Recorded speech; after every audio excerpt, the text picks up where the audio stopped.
Veeraiah Chowdary 1886 October 4వ తేదీన పెదనందిపాడు గ్రామంలో సాధారణ మధ్యతరగతి కుటుంబంలో శ్రీమతి పర్వతనేని లక్ష్మమ్మ వెంకయ్య దంపతులకు జన్మించారు. అమితమైన మాతృభాషపై అభిమానంతో తెలుగులో మంచి పరిజ్ఞానం అలవర్చుకున్నారు. అపారమైన లోక జ్ఞానాన్ని సంతరించుకున్నారు. గాంధీజీ పట్ల ఆరాధనా భావంతో కొండ వెంకటప్పయ్య వంటి నాయకుల ప్రేరణతో గ్రామీణ ప్రాంతాల్లో గుర్రంపై తిరిగి పన్నుల వ్యతిరేక ఉద్యమాన్ని మధుర గంభీర కంఠస్వరంతో ఆసక్తికరమైన పాటలతో ప్రచారం చేస్తారు. ప్రజలతో మమేకమై వారిలో జాతీయ ఉద్యమ భావాలను ప్రబోధించారు. పన్నులు చెల్లించకపోతే ప్రభుత్వం దిగి వస్తుందన్న ఉద్యమ ఆశయాన్ని గొప్పగా ప్రచారం చేస్తారు. దీంతో అప్పటి వరకు ఆ ఫిర్కాలో ఉన్న వార్షిక శిస్తు వసూలు 14.73 లక్షల నుంచి 4 లక్షలకు పడిపోయింది. పెదనందిపాడు పన్నుల నిరాకరణ ఉద్యమం యావత్ భారతదేశ దృష్టిని కాకుండా బ్రిటిష్ పార్లమెంట్ లోని సభ్యుల దృష్టిని సైతం ఆకర్షించింది. గ్రామ అధికారులు రైతులతో చేతులు కలపడం,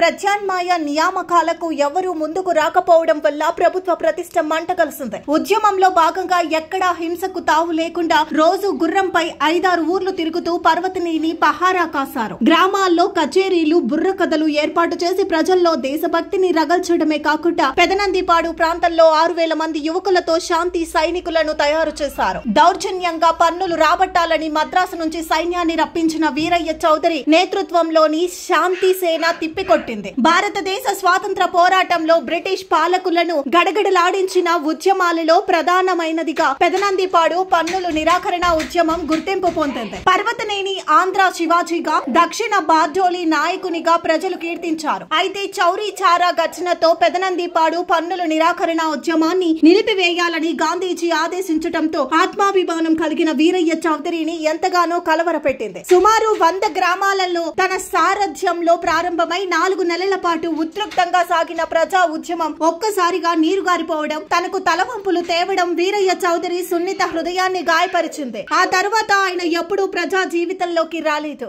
ఏ విధమైన రాజకీయాల్లోనూ పాలు పంచుకోలేదు. పర్వతనేని వీరయ్య చౌదరి 1970 ఫిబ్రవరి 8న మరణించారు.